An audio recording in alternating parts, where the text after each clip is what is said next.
closer to 5:30 in the morning, heading into work.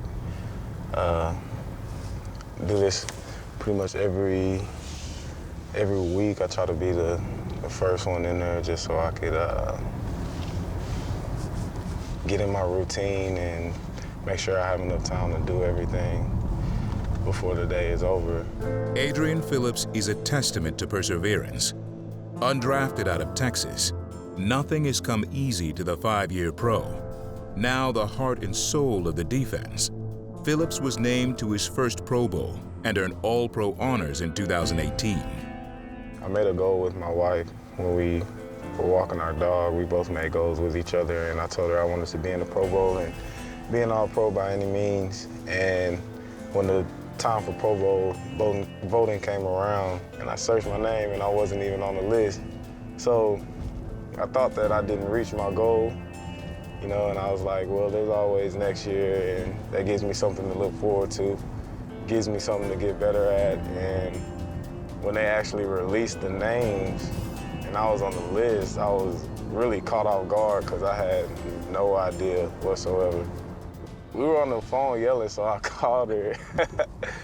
I called her and let her know. And when she found out, she just went crazy. You know, there was a lot of emotion going on just because of everything that we've been through together, and just the 5 years that I've been in the league. There was a lot of things going on. So for me to actually reach that milestone and accomplish that goal, it was a great feeling for both of us, just, you know, an emotional time. In Baltimore, the Chargers deployed 7 defensive backs, part strategy, part out of necessity, to slow the Ravens' unconventional offensive attack. We had played Baltimore like 2 weeks prior and they beat us, and we were already looking for revenge. We really wanted that game, and once Coach Bradley, Coach Milo, and Chris told us the game plan and what they were thinking about doing, you know, the whole room was happy. We all bought in, and we worked at it all week. It was really a form of really thinking outside the box. Like you said, no one has ever even thought about putting in 7 DBs on a run-dominant team. And it really proves that size really doesn't matter. It's all about the mentality, and do you want to get it done? Do you want to be the baddest on the block? Do you want to be that physical force? And when we were all out there, we made it up in our mind that we're going to be that physical force. The divisional round of the playoffs will bring a different kind of challenge for this Chargers team. The Patriots are on the horizon. In addition to being one of the game's great dynasties, they are also undefeated this season in Foxborough. New England, somehow, some way, more times than not, they're always playing in the Super Bowl. You have to go into Foxborough and win. You have to go and be one of the greatest. And he's not gonna lay down easily. He's gonna fight. He's gonna fight. He's gonna give you everything that he has. So it's gonna be a great challenge for us to go in there and get it done.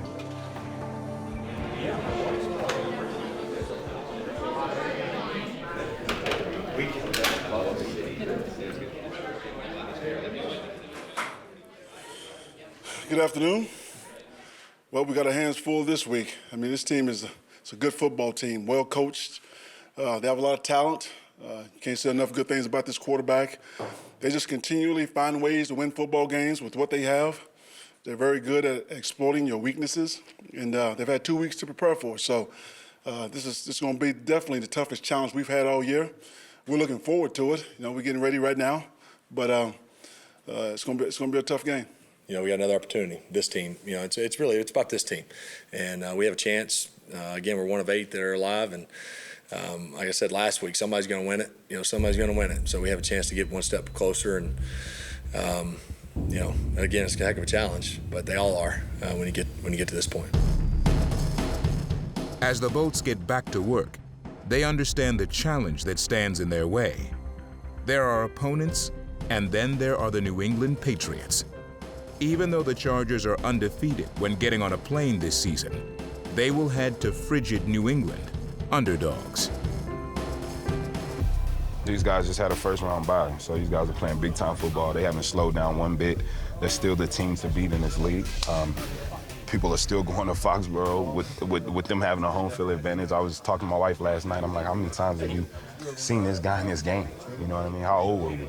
We were really young. So this guy's been doing it great for a long time. It's an honor to step on the football and play against him. Hopefully we can come out with a W. It'll be an exciting matchup. You know, to be the best, you have to beat the best. And they've been the best for many a year, so it's a big challenge, so we up for it. You know, to have another opportunity is special. I mean, it is special. I was 26, I guess, 11 years ago. And to get a chance to, with another team, to go back in there and have an opportunity, I think you have to appreciate it and enjoy it and go do all you can. Good morning, man. Good morning. We started over here in the Elite 12. All right, we advanced over here to the Elite 8 now. Only 8 of us left, okay? And that's also not taking anything for granted.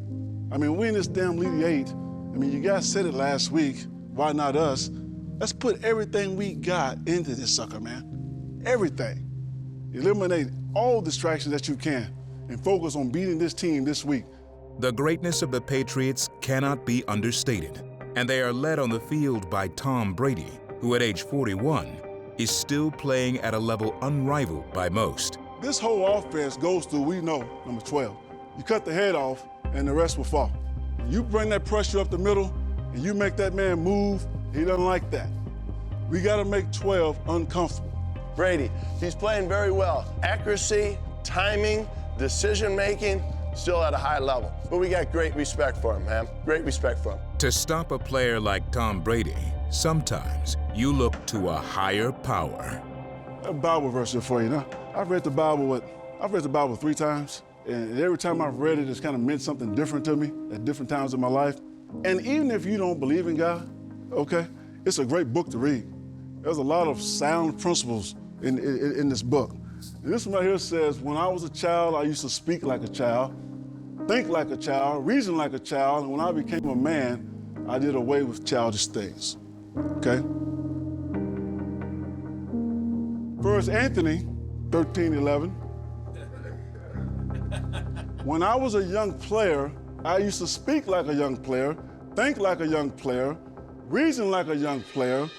When I became a veteran player, I did away with young player behaviors. There are no more rookies in this room. 2018 season is over. This is 2019, okay? No more rookies in this room. I think we play our best ball when we're loose and we're having fun. I know that about this group. Every day, get a little better with your focus and your attention to detail. That's all we gotta do.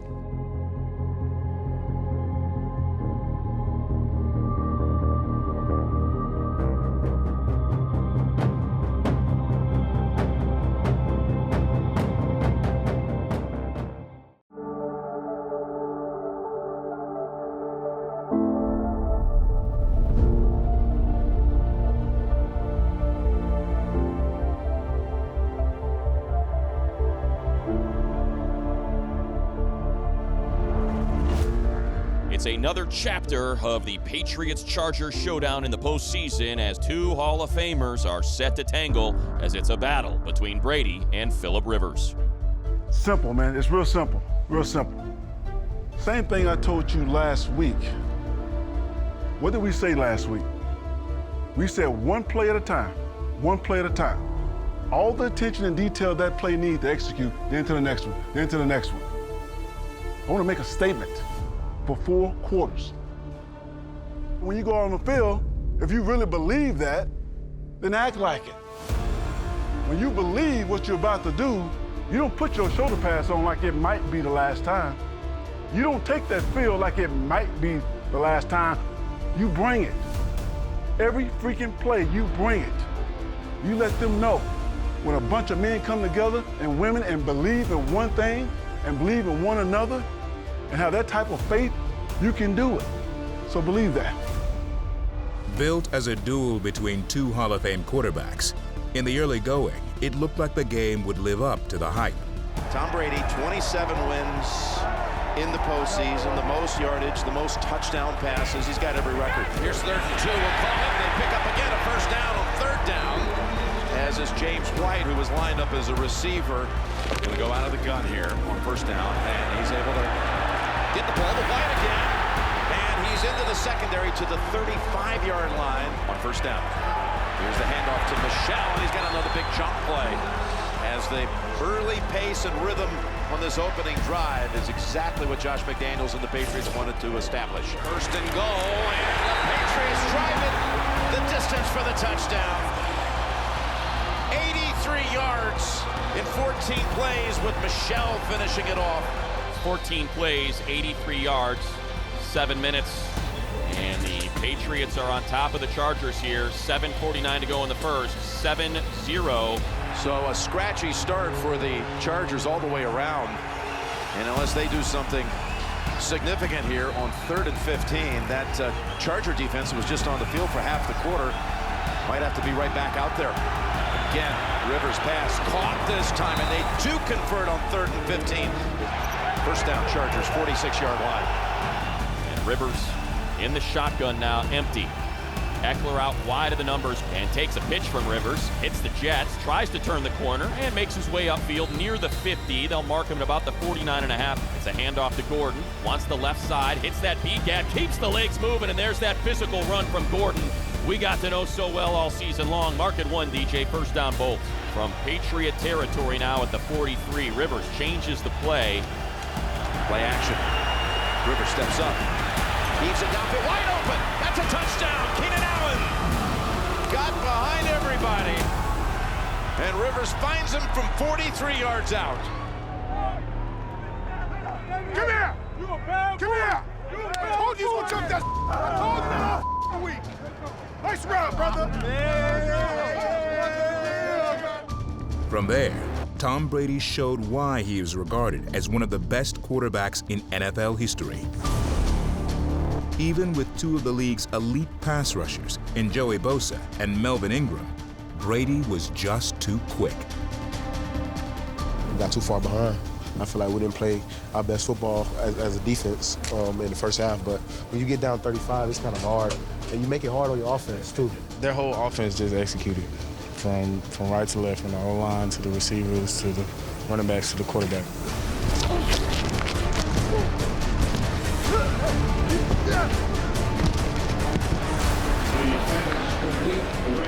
Stop throwing the ball so fast, Tom. Jesus. Brady looking left, now going to the end zone, has Dorsett wide open. And Brady's got his first touchdown pass of the day, and that puts the Patriots up 13.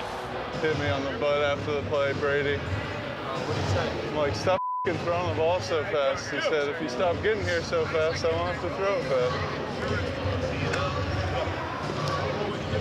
He really is ridiculous. He really is ridiculous. Like his ability? Just, I mean, how quick he could get rid of the ball when he sees. Impressive. With the game seemingly out of reach early in the second half, the Chargers showed a familiar resilience and fight that defined this team throughout their 2018 season. That ball is caught. What a grab by Mike Williams. Tough pass. Boy, they didn't thread that one. And Rivers looking for Williams again. Williams gets it again, and Williams breaks a tackle. Catch for Williams, and he does a good job of getting yardage. 2nd and 13. They seal the pocket this time.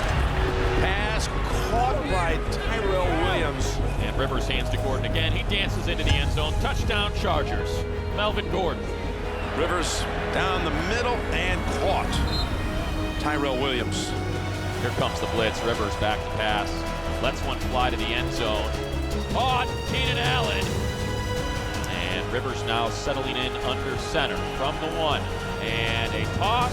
Caught Virgil Green. Touchdown Chargers. Going for 2. Looking to his right. All kinds of time. Now throws middle of the end zone. Caught Keenan Allen. Well, they've had some 2-point plays this year, haven't they? Keenan Allen with the catch. You're about to be doing that for a long time, buddy. We'll get us one. It'll keep getting better. We'll get better, bro. We young, bro. We young. With a young and talented core setting the stage for future success, the Chargers' final drive of the year ended the way so many others have before. Philip Rivers to Antonio Gates. On a 4th and 10 Looking middle of the field, standing tall, and goes to Antonio Gates, who has the first down. Left sideline, stops the clock after getting to the 33-yard line. What a gift to this team, though. He decided to give it one more year. He's made some key plays for this team. No question. Phillip Rivers takes the shotgun snap, looking left, throwing middle of the field. Has Tyrell Williams, and he's going to use his feet to get past midfield to the, looks like the Patriot 45 is where he'll step out of bounds and stop the clock. It's a gain of 19. Out of the backfield is Jackson. Wide open on the left sideline, and he's going to get all he can before he steps out of bounds at the Patriot 25. He'll take the snap. Look to the right corner of the end zone for Antonio Gates. Caught, touchdown. Love to see that.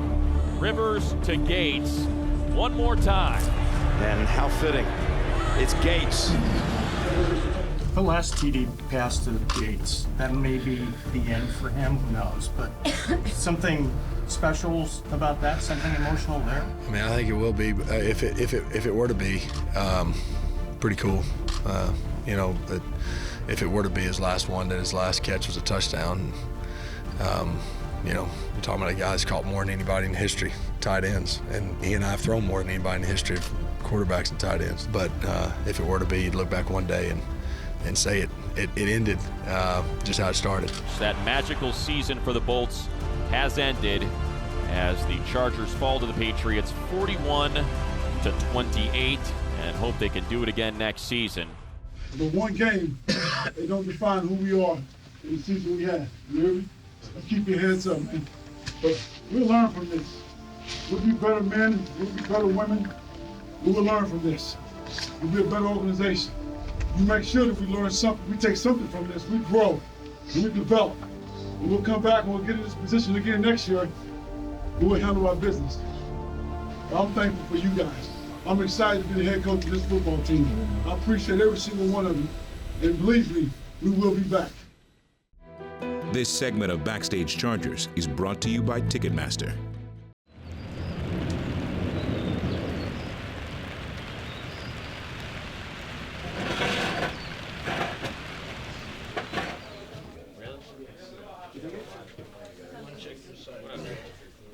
Derwin, is Sunday an example of just sometimes the adversity you need to go through in an effort to get to the ultimate prize down the line? I feel like it is. I feel like we have a young team around here, and I feel like this is only the beginning for what we have. I feel like we have a special locker room. You know, we had goals of going all the way and making stuff happen. So it's definitely frustrating, but they're a good team. They played well, so you got to give it up to them. But you definitely want to be able to keep going in the postseason. I think this team is headed in the right direction, no question. Off Coach Lynn's first year being 9-7, fighting back after an 0-4 start, and then this year winning 13 games and winning a playoff game.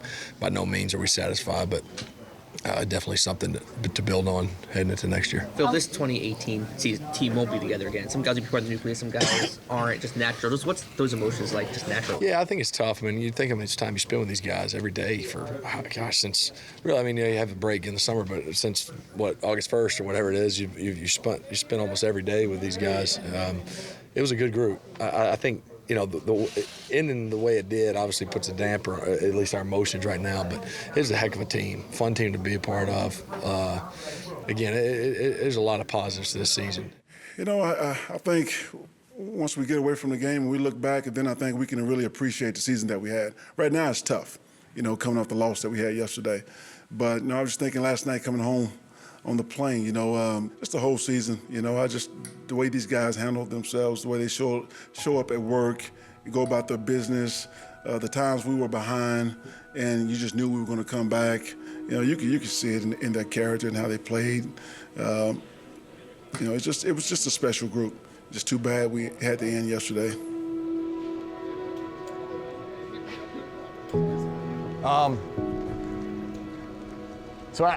Obviously, anytime you lose in the playoffs, when you don't make the Super Bowl, it's such an abrupt ending. And, obviously, we got our ass kicked yesterday. But I will say, I couldn't be more proud of what you guys did this year and what the coaches did this year. We had talent, but, man, you guys showed character, you showed resolve, you showed grit, and you showed a little bit of personality, which I think is nice, but it never went past the line, okay? And that's great. And there's no doubt what we have in this room right now, we can go back and work and get back to where we were and take it farther. But when we come back in April, we got to go back down to the base of the mountain and start climbing again. But man, I can't tell you how proud I am to be the GM of this team, and I'm climbing it right with you. I'm right behind you guys, and we're close. But there's still some more steps to take. When you get away from this game a little bit, and I hope you guys get away, go away on vacation with your families, go home, see your kids, or just chill, just get away from this building. Now, I think you'll look back and you can appreciate the season that we had. Now, we had a good year. Now, we ended the season 2 games too soon. We all agree with that, right? But overall, we had a good year. We put ourselves in position to do something really special. We didn't quite get it done. But April the 15th, we'll be here before you know it. And we'll be building this thing all over again. And I can't wait to see you men back here on April 15th, and we get a shot to do this again, okay? I was sitting down with my wife last night, and I didn't think it would hit that hard. It hit us hard, man. It hit us hard. They got to it really quick, man, and by the time you lift your head up in the game, it was 35-7, right? And I just told those guys, no matter what happened in this game, we can't control what happened already. We could have, but we can't now. But when we go out there, let's make sure we give these guys hell. Let's make sure we make it hard as hell for these guys to just walk out of here with a comfortable W. And I think we came back in the second half and made a push. But the hole that we dug ourselves in early was just too big of a deficit. From a defensive standpoint, I know that I got a lot of young guys on that defense that want to be great. You know what I mean? So I love playing with those guys, man, because we don't have any big egos. We don't have no ego on our defense that overshadows what we're trying to get accomplished as a team. And so we can find a way to keep the core of that group together. I feel like everybody's going to have trouble with us next year for sure. On the season finale of Backstage Chargers, the front office heads to Mobile, Alabama for the Senior Bowl. Derwin James eyes Rookie of the Year at the NFL Honors Show in Atlanta, and the Chargers coaches travel to Orlando for the Pro Bowl.